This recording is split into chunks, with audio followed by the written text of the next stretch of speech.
વર્ષ કેવું રહેશે? હોળી પ્રગટી ચૂકી છે તો આવનારા વર્ષ અંગે જોઈએ તો આ વખતે લગભગ સૂર્યાસ્ત પછી એક ઘડી પછી હોળી પ્રગટાવાતી હોય છે અને લગભગ 6 મિનિટ સુધી હોળીનો પવન જોવામાં આવતો છે. શરૂઆતમાં લગભગ નૈઋત્ય પશ્ચિમનો પવન હતો. ધીરે ધીરે આ ચોખ્ખો પવન પશ્ચિમ દિશા તરફ અને ક્યાંક ઉત્તર તરફ ગતિ કરતો રહેશે. એટલે પશ્ચિમ ઉત્તરનો પવન સાનુકૂળ કરાય અને વરસ એકંદરે 8 થી 10 આની આવવાનું ગણી શકાય. પરંતુ વરસાદ મેઘ બરાબર બન્યો નથી. એટલે અરબ સાગર અને બંગાળના ઉપસાગરમાં બનતા ભીન લો પ્રેશરથી વરસાદ આવવાની શક્યતા રહે છે.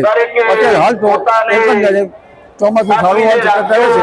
હવે પછી અખાત્રીજનો પરોઢિયાનો પવન જોવામાં આવશે અને અખાત્રીજ લગભગ મધ્યાહને બપોરે 1:15 લાકડી કે લઈ અને એનો પડછાયો જોવામાં આવશે. જો એનો પડછાયો ઉત્તર તરફ હોય તો સૂર્ય લગભગ દક્ષિણ હિન્દ મહાસાગર તરફ હોય. હિન્દ મહાસાગર ખાલી આવે એટલે અત્યારે હાલ તો સંજોગ સારા જણાય છે અને ચોમાસું એકંદરે સારું રહેવાની શક્યતા છે. ચોમાસું અલગ પ્રકારનું અનોખું આવવાની શક્યતા છે. વિવિધ પ્રકારના લો પ્રેશરથી. મહેરબાની કરીને ફોટોગ્રાફી જે પણ વધારે જોવા જઈએ તો પશ્ચિમનો અને ક્યાંક ઉત્તરનો પવન છે. શરૂઆતમાં પવન થોડો ઘૂમરી રહેતો હતો પણ આ પવન જે છે તેના કારણે વાડી ના સુકાય એવું ગણાય છે. એટલે ખેડૂતો માટે વરસાદ બરાબર બન્યો નથી. છતાં આ પવનની ગતિવિધિ ભિન્ન પ્રકારના જો લો પ્રેશર બને અને અપર લેવલનો કન્ડેન્સ બરાબર થાય. કારણ કે હંમેશા લો પ્રેશરો અને બધી ગતિવિધિ અપર લેવલથી ગણાતીઓ છે. ઘેર ધારણ બધી એટલે અપર લેવલ ઉપર સાનુકૂળતા જણા છે અને વરસાદ શરૂઆતમાં આ જોતા સારો ગણાય છે. પરંતુ હવે પછી અખાત્રીજનો પવન અને અષાઢી પૂનમે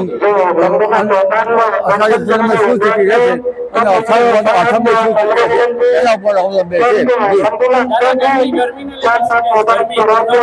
ગરમી ઘટાડો તો આવતો રહેશે પણ તારીખ 15મી માર્ચ પછી ગરમીમાં થોડો ઘટાડો થશે અને ઉત્તર ગુજરાત પૂર્વ ગુજરાતમાં ગરમી ઘટશે. 37 ડિગ્રી સેલ્સિયસ આસપાસ થવાની શક્યતા રહે.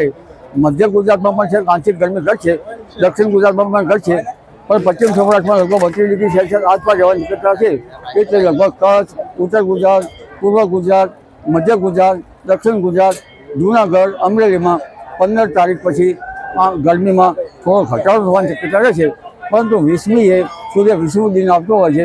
20મી પછી ગરમી પડવાની શક્યતા રહેશે અને એપ્રિલમાં 26 એપ્રિલ પછી આકરી ગરમી પડવાની શક્યતા રહેશે અને 10મી મે પછી પણ પવન ગતિ આંધી સાથે ગરમી પડવાની શક્યતા રહેશે. જી.